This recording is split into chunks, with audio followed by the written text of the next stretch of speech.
કે શાલિગ્રામ ક્યાં મૂકવા જોઈએ તથા તેની પૂજા કોનાથી થાય? તેની પૂજા કોનાથી થાય નહીં, એની પૂજા બધાથી થાય. કારણ કે આ તો હિન્દુ ધર્મનું પ્રતીક છે, સનાતન ધર્મનો દેવ છે. એની પૂજા સ્ત્રીઓ પણ કરી શકે, પુરુષો પણ કરી શકે. એમાં કોઈ જ ચિંતાનો વાત બતાવ્યો નહીં. કારણ કે આ તો નારાયણનું પ્રતીક છે, નારાયણનું સ્વરૂપ છે. ક્યાં મૂકવા જોઈએ? પૂજા ઘરની અંદર, એની અંદર તમે મૂકી શકો છો.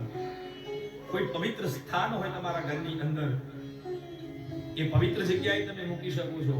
એની પૂજા કેમ કરવી? તો જે પ્રમાણે સનાતન ધર્મના શાસ્ત્રોએ 16 ઉપચાર બતાવ્યા છે, આ વાત મેં પૂર્વે પણ કહી છે, આજ ફરીથી રિપીટેશન થાય. એ જ સનાતન ધર્મના 16 ઉપચાર દ્વારા પણ ભગવાનની પૂજા અર્ચના થઈ શકે છે. પણ બને ત્યાં સુધી ભગવાનને તિલક ચંદનનું કરવું. ચંદન ન મળે તો ના છૂટકે કુમકુમનું કરવું, પણ બને ત્યાં સુધી, કારણ કે નારાયણને ચંદન પ્રિય છે, એટલા માટે ચંદનનું તિલક કરવું. ત્રીજી આંગળીનો ઉપયોગ કરો. 5 આંગળીઓના મહત્વ છે હો તિલક માટે. અંગૂઠાથી તિલક કોને થાય? ક્ષત્રિયને થાય. પહેલી આંગળી વડે પૂજા કોની થાય?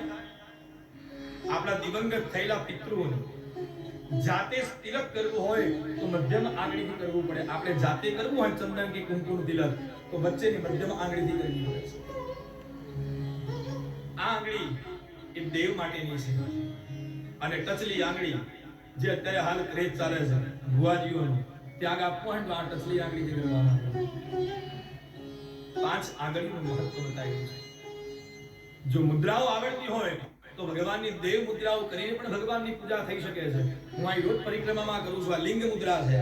ભગવાન શિવનું અર્ચન કરવું હોય તો છેલ્લી જે 2 આંગળીઓ છે એને અડાડી દો બીજા હાથે.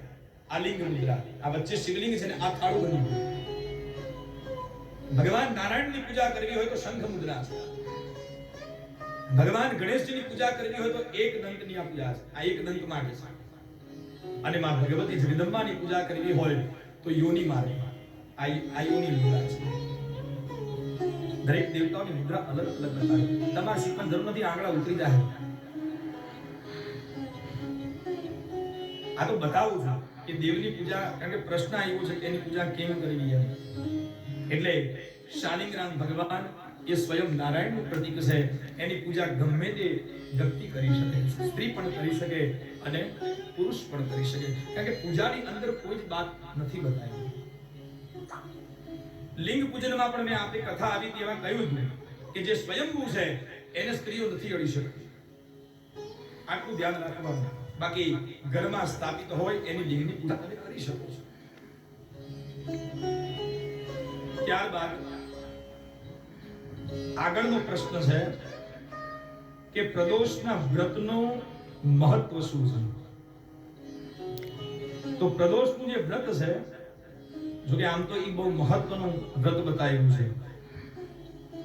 અને આ વ્રત ભગવાન શિવ અને માં પાર્વતી માટે સમર્પિત છે. પ્રદોષ.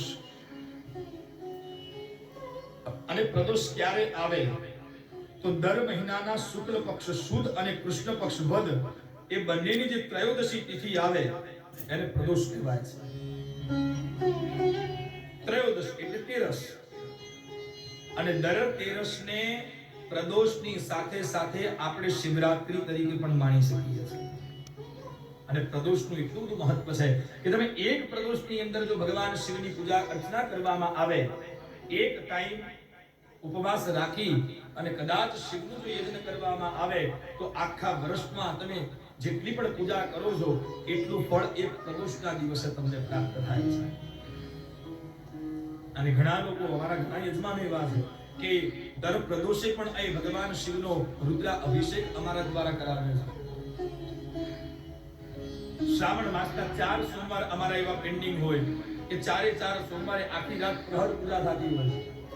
શિવરાત્રીમાં તમે જે પ્રહર પૂજા કરો છો એ શ્રાવણ માસના દર સોમવારે 4 સોમવાર હોય કે 5 સોમવાર હોય.